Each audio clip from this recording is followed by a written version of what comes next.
First, visit iReaShare.com and head to the phone transfer page. You can scroll down to check all the features and the step-by-step guide in detail.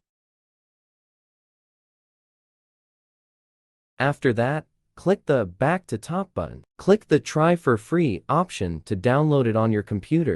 Double-click the iReaShare phone transfer installer to install it on your computer by following the step-by-step guide.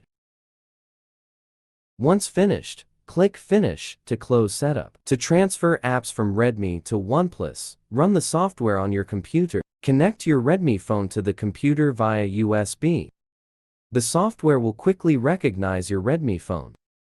If prompted, please click OK or Allow on your phone to make sure the connection is established. After successfully connecting, link your OnePlus phone to the computer via USB cable.